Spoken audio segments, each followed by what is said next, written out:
and good morning students. Myself Mahesh Kumar Sharma एक बार आप सभी का अपने YouTube चैनल अभ्यास ट्यूटोरियल्स में स्वागत करते हैं। आज हम एक ऐसे टीचर से आप लोग को मिलाना चाहते हैं जो कि बनारस के विभिन्न इंस्टीट्यूट में अपना सेवा दे चुके हैं, जैसे Aakash institute, Allen institute, career point institute और इस समय प्रेजेंट में वह ओरिजिन्स वाराणसी में जेई और नीट वालों को केमिस्ट्री पढ़ाते हैं, जिनके पास एक बहुत ही बोल सकते हैं कि बहुत काफ़ी नॉलेज है और काफ़ी एक्सपीरियंस है, जिनका नाम है मिस्टर दीपक मिश्रा। आज आप लोग के बीच आ रहे हैं और आप लोग को आज एक छोटा सा कॉन्सेप्ट है क्लास 9th का मोल कॉन्सेप्ट, केमिस्ट्री का टॉपिक है। आज वो आप लोग को केमिस्ट्री के 9th का मोल कॉन्सेप्ट आप लोग को पढ़ाएंगे। प्लीज़ आप लोग से हम्बल रिक्वेस्ट है कि उनको अवश्य आप लोग सुने। नमस्कार बच्चों, कैसे हैं आप लोग। आज इस चैनल में मुझे आने का एक सौभाग्य मिला है। जो आपके जो सर लोग हैं वो सब कुछ अच्छे से चल ही रहा था, आप लोगों को बहुत अच्छा पढ़ा ही रहे थे, लेकिन मुझे भी लगा कि मुझे भी आना चाहिए, क्योंकि जो दोनों लोग हैं ये सभी जो आपके टीचर लोग हैं ये मेरे क्लासमेट रह चुके हैं। मेरे साथ 9th में 10th में हम लोगों ने साथ में ही पढ़ा है और फिर मैं चला गया आगे पढ़ने के लिए और फिर मेरा कोचिंग में ही रुझान हो गया और मैं डिफरेंट कोचिंगों में पढ़ाने लगा। जैसे कि मैंने स्टार्टिंग करी थी आकाश कोचिंग से। 5 साल आकाश में पढ़ाने के बाद मैं करियर पॉइंट चला गया, करियर पॉइंट कोटा से ही मेरा दौर शुरू हुआ। मैं रेजोनेंस में, एलन में, लेकिन मैं सबको बच्चों को जब पढ़ाता था तो मुझे ये हमेशा लगता था कि जो मेरे एरिया के बच्चे हैं, मेरे आसपास के बच्चे हैं, मैं उनके लिए कुछ नहीं कर पाता हूँ। तो 2015 में मैं वापस वाराणसी आया और मैंने यहाँ के एक बहुत रेपुटेटेड कोचिंग को ज्वाइन किया जिसका नाम ओरिजिन्स है, जो इंजीनियरिंग के लिए तो काफ़ी दिन से काम कर ही रहा है। 2014 से इंजीनियरिंग के लिए रन कर रहा है, लेकिन अभी हाल ही में 2017 में मेडिकल में भी ओरिजिन्स आया है। तब से मैं मेडिकल इंजीनियरिंग दोनों में पढ़ा रहा हूँ, दोनों को केमिस्ट्री पढ़ा रहा हूँ। आप लोग शायद 9th-10th के स्टूडेंट हैं, जैसा कि मुझे पता चला है मेरे मित्रों से। तो आज आप लोगों को मैं थोड़ा सा बेसिक मोल कॉन्सेप्ट बताता हूँ, जो आप लोगों को 11th में जब आप जैसे ही जाएंगे तो first chapter some basic concept of chemistry में एनसीईआरटी का जो फर्स्ट चैप्टर है वो मोल कॉन्सेप्ट ही रहेगा। तो हम बात करते हैं थोड़ा सा मोल कॉन्सेप्ट के बारे में। तो देखो बच्चों, मोल एक एसआई यूनिट है। मोल क्या है? एक एसआई यूनिट है। मोल को कैलकुलेट करने की ज़रूरत क्यों पड़ी? क्योंकि ग्राम में भी बात किया जा सकता है, लीटर में भी बात किया जा सकता है, नंबर में भी बात किया जा सकता है। तो फिर मोल की ज़रूरत क्यों पड़ी? एक्चुअली मोल की ज़रूरत इसलिए पड़ी क्योंकि जो ग्राम में, किलोग्राम में जो हम बात करते हैं, उससे कोई मॉलिक्यूल जब हम रिएक्ट कराते हैं तो रिएक्शन को बैलेंस करना मुश्किल होता था। रिएक्शन को बैलेंस करना मुश्किल होता था। दूसरा, अगर हम ग्राम में बात करें तो एक एटम का मास, जैसे मान लीजिए कि आपको पता करना हो कि एक हाइड्रोजन एटम का मास कितना है, एक हाइड्रोजन एटम का मास, तो एक हाइड्रोजन एटम का मास होता है 1/6.022 इंटू 10⁻23, 1/6.022 इंटू 10⁻23, और ये वैल्यू आती है near about 6 into 10⁻⁻24 gram, 6 into 10⁻⁻24 ग्राम के आसपास आती है। अब आप सोच सकते हैं कि जो वैल्यू इतनी कम आ रही हो, उस वैल्यू में हम कैसे ग्राम में उसका वेट ले सकते हैं। तो हमको ज़रूरत पड़ी किसकी? मोल की, क्योंकि मोल से ही हमारा सारा काम हो सकता है। अब हम बात करते हैं कि मोल कैसे निकाला जाता है। जैसे बहुत छोटा सा लेक्चर है हमारा यहाँ पर, और मैं आप लोगों को 3 तरीका बताता हूँ मोल निकालने का। देखिए, मोल निकालना अगर है आपको, तो आपको कोई चीज़ दी जाएगी, क्या बोला जाएगा? Find number of moles. अब जो चीज़ दी जाएगी उसका तरीका 3 होगा। या तो उसका मास दिया जाएगा, या तो उसका नंबर दिया जाएगा, और या तो फिर उसका वॉल्यूम दिया जाएगा। मास दिया जाएगा तो ग्राम में, किलोग्राम में, मिलीग्राम में, ऐसे ही दिया जाएगा। नंबर दिया जाएगा तो नंबर की तो कोई बात नहीं है, नंबर 10-20 नहीं दिए जाते, इसमें नंबर जो दिए जाते हैं वो 10 के पावर में रहते हैं। और जो वॉल्यूम होता है, वॉल्यूम वाला कॉन्सेप्ट केवल तब लगता है जब गैसों की बात होती है, अदर किसी सॉलिड या लिक्विड पर वॉल्यूम की बात नहीं होती है। लेकिन अभी हम बात कर रहे हैं तीनों कॉन्सेप्ट की, तो हम ये मान के चलेंगे कि जब हम वॉल्यूम वाला कॉन्सेप्ट लगाएंगे तो हम गैस मान लेंगे। लेकिन जब भी आप मोल कॉन्सेप्ट, मैं जब 11th में मोल कॉन्सेप्ट पढ़ाना स्टार्ट करता हूँ, तो मैं ये हमेशा देखता हूँ कि बहुत से बच्चे ऐसे होते हैं जो 10th पास तो कर जाते हैं, लेकिन उनको एटॉमिक नंबर, एटॉमिक मास नहीं आ रहा होता। हमारी क्लास में हमको बेसिक पढ़ाते समय हम लोग ये मान के चलते हैं कि आपको atomic number, atomic mass, number of proton, number of electron, number of neutron, ये सब निकालना आता होगा।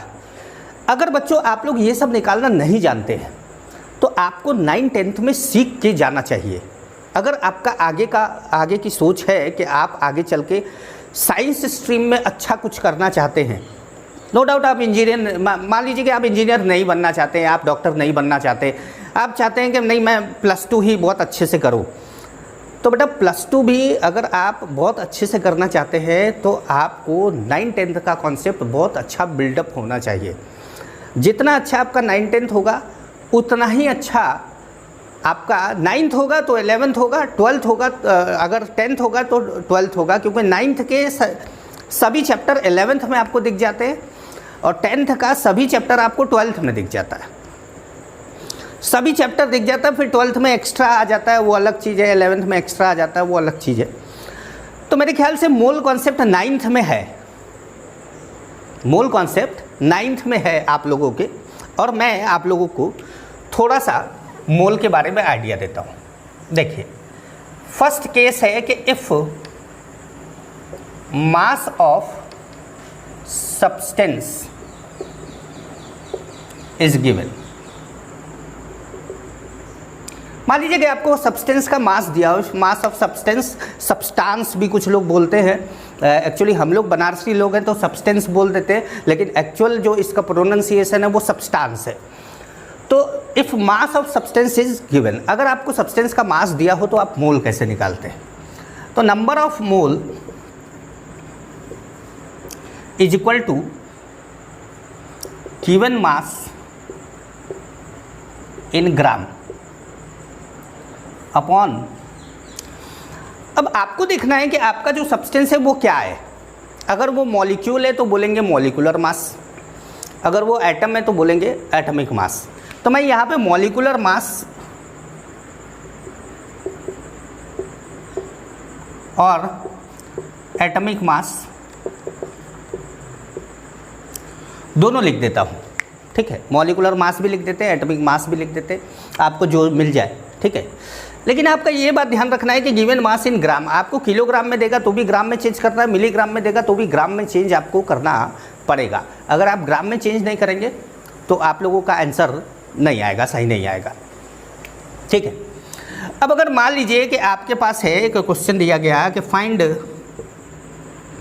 नंबर ऑफ मोल्स इन 440 ग्राम, 440 को ऐसे लिख देते हैं, 440 ग्राम CO2, find number of moles, अच्छा ऐसा करते हैं कि find number of moles of CO2 in 440 gram CO2, ऐसे कर लेते हैं।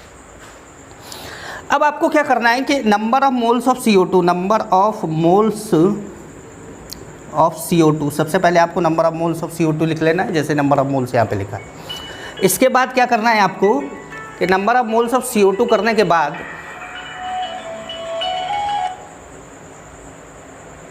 Number of moles of CO2 करने के बाद आपको क्या करना है कि गिवन मास आपको कितना दिया है 440 ग्राम, तो आपने 440 यहाँ पे लिख दिया। अब आपको मॉलिक्यूलर मास किसका लेना है, CO2 का। CO2 का मॉलिक्यूलर मास आप कैसे निकालेंगे, कार्बन का atomic mass plus 2 into oxygen का एटॉमिक मास, क्योंकि 2 ऑक्सीजन के एटम है ना। तो आपने कार्बन का एटॉमिक मास कितना है 12 है, ऑक्सीजन का एटॉमिक मास कितना है 16 है, तो आपने 16 इंटू 2 कर दिया, तो ये कितना आ गया 440 अपॉन 44, दैट इज़ 10 मोल। आपके 10 मोल आ गए। CO2 का कितना आ गया 10 मोल। अगर आपको CO2 का कितना आ गया बच्चों 10 मोल आ गया। अच्छा, तो आपने देखा कि अगर आपको मास दिया हो तो आप क्या करेंगे, मॉलिक्यूलर मास से डिवाइड कर देंगे। मॉलिक्यूलर मास से डिवाइड कर देंगे तो आपका मोल आ जाएगा। एटम दिया है तो एटॉमिक मास से आप डिवाइड कर देंगे। तो दूसरा केस होता है if number of molecules, number of substance लिख लीजिए, substance are given. Second case है हमारा if number of substance are given. तो अगर आपको नंबर ऑफ सब्सटेंस दिया हो तो number of moles is equal to number of substance upon Na। Na क्या है, Na एक सिंबल है जो एवोगैड्रो नंबर का सिंबल है, ठीक है, एवोगैड्रो नंबर का सिंबल है। तो एवोगैड्रो नंबर से आप डिवाइड कर देते हैं, तो यहाँ पे number of moles of substance लिख देते हैं, number of moles of substance upon Avogadro number. ये एवोगैड्रो नंबर क्या है 6.022 इंटू 10⁻23। आप लोगों को NCERT में यही दिया हुआ है 6.022 इंटू 10⁻23, क्योंकि आपके लिए जो गीता है, आपके लिए जो कुरान है, आपके लिए जो बाइबल है, वो क्या है NCERT है। जो दिया है वही पढ़ना है, उसके बाहर कुछ नहीं पढ़ना है। जो भी दिया है वही पढ़ना है, उसके बाहर कुछ नहीं पढ़ना है। IT भी निकल जाता है, मेडिकल भी निकल जाता है। जो जिस स्ट्रीम का बच्चा हो, बायो का हो, मेडिकल के लिए, मैथ्स का हो, JEE के लिए, जो भी हो, उसको पढ़ना क्या रहता है NCERT। NCERT का टॉपिक उठाना है, उसको पढ़ना है। जो नहीं समझ में आता है, टीचर लोग, आपके जो टीचर लोग होते हैं, वो लोग क्या करते हैं, इलेबोरेट कर देते हैं उसको। तो नंबर ऑफ सब्सटेंस, जैसे मैं मान लीजिए कि मैं एक क्वेश्चन ले लूँ, यहाँ पे एक क्वेश्चन लिख दूँ, find number of atoms in 12.044 into 10⁻24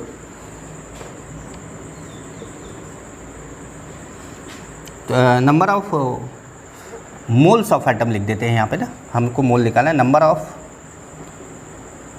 moles of atoms in 12.044 into 10⁻24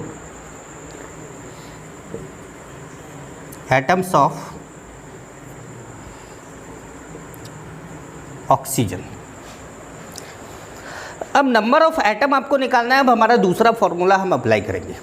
दूसरा फॉर्मूला आप क्या करेंगे, नंबर ऑफ एटम आपको निकालना है, तो आप सबसे पहले find number of moles of atom in 12.044 into 10⁻24। तो सबसे पहले आप नंबर ऑफ सब्सटेंस की जगह पर हमारा कौन है, एटम है, हमारा इतना एटम है, तो हम लिखेंगे 12.044 इंटू 10⁻24।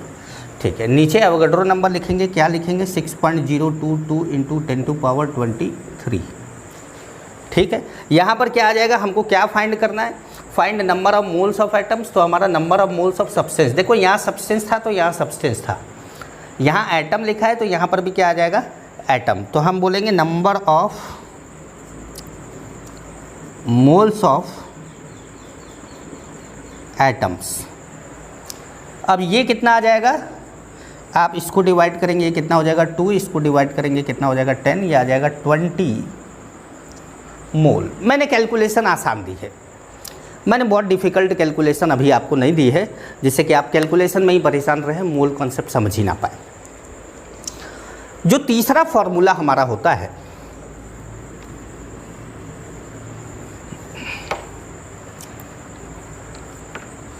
जो बच्चों हमारा तीसरा फॉर्मूला होता है, third formula, if volume of gas is given,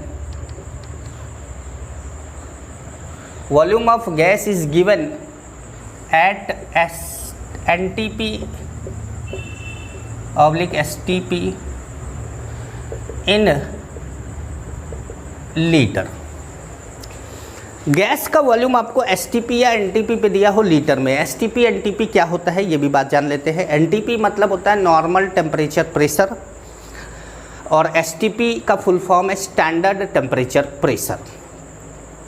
देखिए यूँ तो STP NTP को बराबर माना जाता है, लेकिन जब आप 11th में एक चैप्टर पढ़ते हैं जिसका नाम है स्टेट्स ऑफ मैटर, या गैसेस स्टेट भी बोला जाता है उस चैप्टर को, जब आप उस चैप्टर में जाते हैं, उस चैप्टर को पढ़ते हैं, तो आपको पता चलता है कि STP NTP में अंतर है, स्लाइट डिफरेंस है। क्या है डिफरेंस हम बता देते हैं। NTP होता है NTP नॉर्मल टेम्परेचर प्रेशर। तो नॉर्मल टेम्परेचर क्या है? नॉर्मल टेम्परेचर है 273.15 केल्विन। वैसे 273 लिखकर काम चला लेते हैं, लेकिन 273.15 केल्विन टेम्परेचर होता है। अब प्रेशर NTP पर होता है 1 एटमॉस्फेरिक प्रेशर। STP पर स्टैंडर्ड टेम्परेचर प्रेशर बोलते हैं। तो standard temperature and normal temperature same है, मतलब टेम्परेचर क्या होगा वही 273.15 केल्विन टेम्परेचर, एंड प्रेशर होगा 1 ATM की जगह पे 1 बार बोलेंगे, 1 बार। तो इसमें आप बोलेंगे 1 ATM और इसमें बोलेंगे 1 बार, और टेम्परेचर दोनों का 273.15 केल्विन होगा। टेम्परेचर दोनों का सेम रहेगा, लेकिन प्रेशर दोनों में डिफरेंस रहता है 1 ATM 1 बार। अब देखिए दोनों में 1 ATM 1 बार में क्या रिलेशन है, तो 1 ATM इज इक्वल टू 1.013 बार होता है। अगर आप 1.013 को 1 मान लेते हैं, आप बोलते हैं कि नहीं सर 1.013 तो 1 के जितना ही है, तो आपके लिए 1 ATM 1 बार सेम हो गया। अगर आप बोलते हैं कि नहीं सर ये अलग अलग हैं, ये तो दोनों अलग अलग है, दोनों की वैल्यू अलग अलग है, तो आपके लिए NTP STP अलग हो गया। लेकिन मोल कॉन्सेप्ट के कैलकुलेशन में, मोल कॉन्सेप्ट के क्वेश्चन को सॉल्व करते समय आपको NTP एंड STP को दिल पे पत्थर रख के सेम मानना पड़ता है, तभी कैलकुलेशन आप कर पाते हैं। क्योंकि कुछ किताब NTP लिख देती है, कभी कोई STP लिख देता है, और मोल के क्वेश्चन में दोनों ही ये मानते हैं कि आप उसी तरीके से कैलकुलेट करेंगे जैसे कि जो नियम है। तो जब आप रूल से कैलकुलेट करते हैं और दोनों को सेम मान लेते हैं, तभी आपका सही कैलकुलेशन आता है। हाँ, जब आप 11th में स्टेट्स ऑफ मैटर पढ़ रहे हो तब दोनों को अलग कर दीजिए, लेकिन जब तक आप मोल कॉन्सेप्ट पढ़ रहे हो तब तक दोनों को क्या करिए, सेम रखिए। तो जब आप ये मान लेते हैं, ठीक है, तो हमारा number of moles of gas, number of moles of gas, volume पूरा लिख दे, volume of gas in litre at NTP oblique STP। NTP STP दोनों में से कोई भी हो सकता है, और अपॉन क्या करेंगे हम, इसमें डिवाइड किससे करेंगे, 22.4 से। आखिर ये 22.4 है क्या? देखिए मान लीजिए कि आप लोगों को एक बिस्किट खरीदनी है, आपने एक बिस्किट का पैकेट खरीदा, एक बिस्किट का पैकेट खरीदा तो उस बिस्किट के पैकेट में 10 यूनिट बिस्किट के हैं, छोटे छोटे पतले पतले से 10 बिस्किट के। उसके बाद आपने फाड़ा पैकेट, 10 बिस्किट देखिए उसमें, एक पैकेट में 10 बिस्किट है, ठीक है, और उस पैकेट का वज़न 100 ग्राम है। बिस्किट कितना है? 10 है, वज़न कितना है? 100 ग्राम है। और उस पैकेट का जब आपने वॉल्यूम निकाला, ऊंचाई लंबाई चौड़ाई करके वॉल्यूम निकाल दिया जब आपने, तो वो आ गया, मान लीजिए वो आ गया आपका 100 सेंटीमीटर क्यूब या क्यूबिक सेंटीमीटर। क्या क्या आया? 10 बिस्किट है उस पैकेट में, 100 ग्राम है उसका वेट, और 100 क्यूबिक सेंटीमीटर उसका क्या है? वॉल्यूम है। अब आपसे बोला जाए कि 1 किलोग्राम में कितना पैकेट आएगा, तो आप तुरंत सोचेंगे 1 किलोग्राम मतलब 1000 ग्राम, और एक पैकेट 100 ग्राम का है, तो 1000 में आपने 100 से डिवाइड कर दिया, आप बोलेंगे 10 सर 10 पैकेट आएगा, ठीक है। फिर मैंने दूसरा क्वेश्चन दिया कि बेटा मान लो कि आपको एक पैकेट में 10 बिस्किट हैं, 10 बिस्किट के पीस है, और मान लीजिए आपको मैं बोलूं कि आप 200 बिस्किट का पीस हमको चाहिए, आप बताइए कितना पैकेट लेकर आएंगे। तो आप सोचेंगे एक पैकेट में कितना है? 10 है, तो हमको 200 बिस्किट चाहिए, तो हम 200 में 10 से डिवाइड करेंगे तो हमारा 20 आ जाएगा। तो हम बोलेंगे कि सर 20 पैकेट हम लेकर आएंगे तो हमारा काम चल जाएगा, 200 बिस्किट हमको मिल जाएगा। हाँ बिल्कुल सही। अब मैं आपको बोलूँ तीसरा कि हमारे पास एक डब्बा है जो 500 सेंटीमीटर क्यूब का है, और आपको आपके जो बिस्किट है पैकेट है उसको उस डिब्बे में भरना है, फुल्ली पैक्ड करना है। कितने बिस्किट के पैकेट उसमें भर दोगे? तो आप सोचेंगे कि सर 500 सेंटीमीटर क्यूबिक सेंटीमीटर का है और 100 क्यूबिक सेंटीमीटर एक का वॉल्यूम है, तो 500 में 100 से डिवाइड कर दिया, 5 आ गया, इसका मतलब 5 पैकेट में वो डब्बा भर जाएगा। तो आपने तीनों के कैलकुलेशन में 3 अलग अलग चीज़ों को इस्तेमाल किया है। जब मैंने आपको वेट दिया तो आपने पैकेट के वेट से डिवाइड किया। जब मैंने आपको नंबर दिया 200 बिस्किट के पीस चाहिए थे, तब आपने एक पैकेट में पाए जाने वाले नंबर से डिवाइड किया। और जब मैंने आपको वॉल्यूम दिया 500 क्यूबिक सेंटीमीटर, तो आपने एक पैकेट के वॉल्यूम से डिवाइड किया। एग्जैक्टली यही बात है यहाँ पर भी कि जब आपको कोई मास दिया जाता है तो आप जो मॉलिक्यूलर मास से डिवाइड करते हैं वो मॉलिक्यूलर मास 1 मोल का मास होता है, इसलिए उसको मोलर मास बोलते हैं।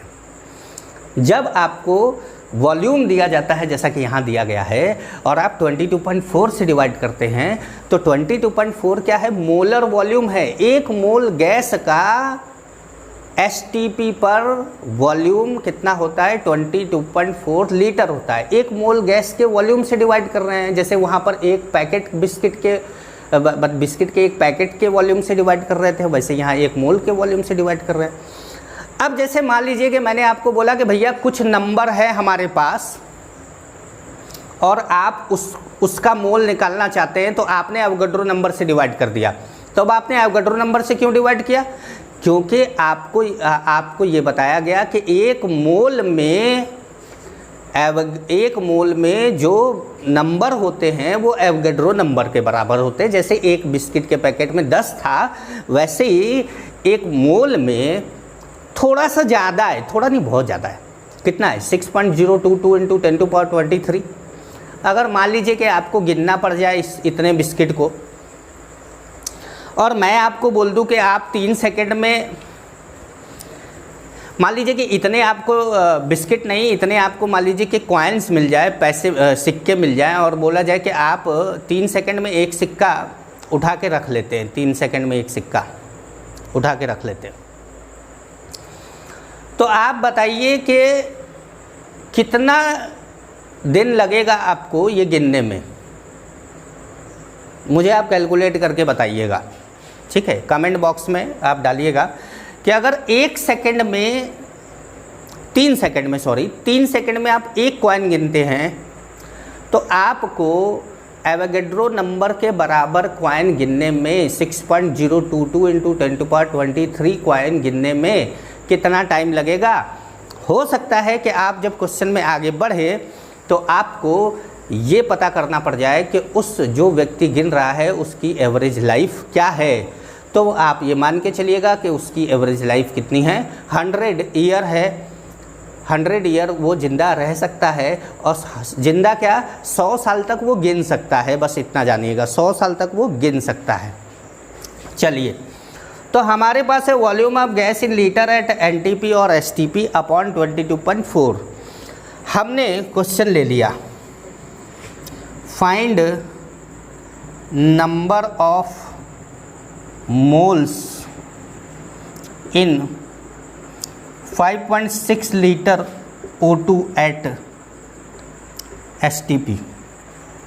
5.6 लीटर O2 है हमारे पास, तो आपने 5.6 अपॉन कितना कर दिया 22.4, ये कितना आ गया 1/4, ये कितना आ गया 0.25 मोल।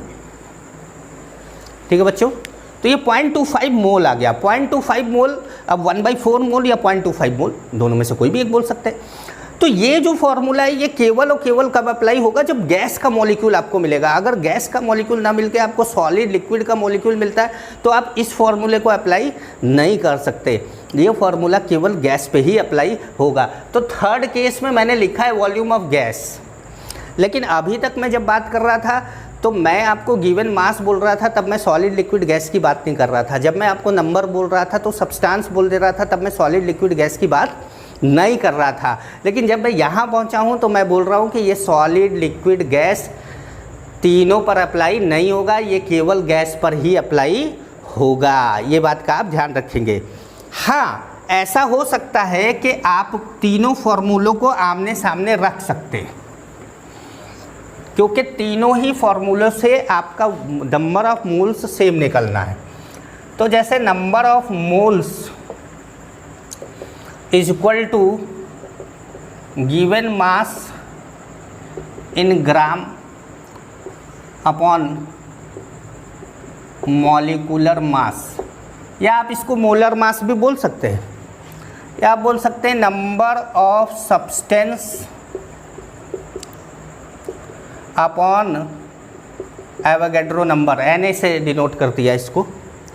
या तीसरा, लेकिन तीसरा इसके इक्वल तभी होगा जब ये दोनों किसके लिए बात हो रही होगी, गैस के लिए बात हो रही होगी। अगर गैस के लिए बात नहीं हो रही होगी तो तीसरा वाला इसके सामने नहीं रखोगे।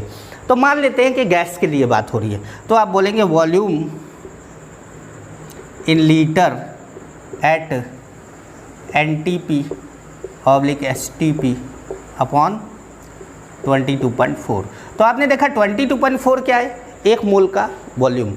Na क्या है, एक मोल में नंबर। मॉलिक्यूलर मास क्या है, एक मोल का मास। सब एक मोल का है। जैसे आप सब एक पैकेट का बोल रहे थे, एक पैकेट का मास ले रहे थे, एक पैकेट में बिस्किट के नंबर ले रहे थे, एक पैकेट का वॉल्यूम ले रहे थे, वैसे ही यहाँ पर एक मोल का मास लेना है, एक मोल का नंबर लेना है और एक मोल का ही आपको क्या लेना है, वॉल्यूम भी लेना है। समझ गए आप। तो ये तीनों फॉर्मूलों को बच्चों खूब अच्छी तरीके से रिवाइज करेंगे तो आप काफ़ी अच्छी प्रैक्टिस इसके अंदर कर सकते हैं। ठीक है, तो मैं अपना लेक्चर यहीं पर कंप्लीट करता हूँ और आप लोग अब मेरे बताए गए जो फॉर्मूले हैं उसको इम्प्लीमेंट करिएगा, उसको आप क्वेश्चन सॉल्व करने में लगाइएगा और मुझे बताइएगा कि कमेंट बॉक्स में मुझे भी बताइएगा। हाँ, मेरा अपना भी यूट्यूब चैनल है, आप चाहे तो वहाँ पर भी जा सकते हैं। लेकिन थोड़ा सा क्या है कि आप लोगों को अगर आप 9-10th में हैं तो आपको थोड़ा सा लेवल वहाँ पर अलग लगेगा। आपको लगेगा कि सर पता नहीं क्या पढ़ा रहे हैं, क्योंकि मैं IT वालों को पढ़ा रहा हूँ, वहाँ मेडिकल वालों को पढ़ा रहा हूँ। ठीक है, तो आप मुझे सर्च कर सकते हैं केमिस्ट्री बाई दीपक मिश्रा के नाम से, मैं आपको मिल जाऊँगा। केमिस्ट्री बाई दीपक मिश्रा के नाम से मैं आपको वहाँ पर बेशक मिल जाऊंगा। अगर आपका कोई डाउट होगा तो ज़रूर सॉल्व करेंगे। वैसे ये जो YouTube चैनल है ये बहुत अच्छा YouTube चैनल है, बहुत अच्छा इनिशिएटिव है। 9-10 के बच्चों के लिए। और इतना मैं खुद मोटिवेट होता हूँ मेरे दोस्तों से, जो मेरे जो दोस्त लोग ये चैनल चलाते हैं उनसे मैं खुद मोटिवेट होता हूँ, बात करता हूँ। और हम लोग तो हमेशा ही एक दूसरे से बात इसलिए भी करते रहते हैं क्योंकि हम लोग चाइल्डहुड फ्रेंड हैं, हम लोग बचपन से ही एक दूसरे के साथ हैं। आपके जो पंकज सर हैं या आपके जो शर्मा सर हैं, महेश शर्मा सर हैं, सभी लोग हम लोग शुरुआत से जुड़े हुए हैं, एक दूसरे से बातचीत होती रहती है। तो ऑनलाइन पर भी डिस्कशन होता है हम लोगों का। जब सर लोगों ने स्टार्ट किया था या मैंने स्टार्ट किया था तो हम लोगों ने आपस में डिस्कशन किया था कि कैसे किया जाएगा, क्या किया जाएगा।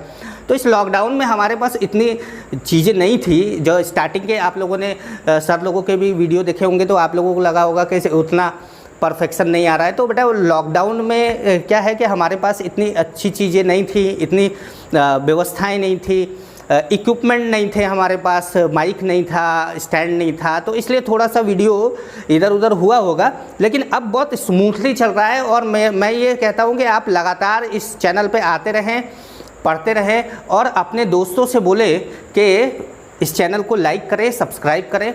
और जितना ज़्यादा हो सके आप लोग, अगर आप लोग फेसबुक चलाते हैं, आप व्हाट्सएप चलाते हैं, तो अपने दोस्तों से बोलिए कि इसको क्या करें, शेयर करें। ठीक है, थैंक यू।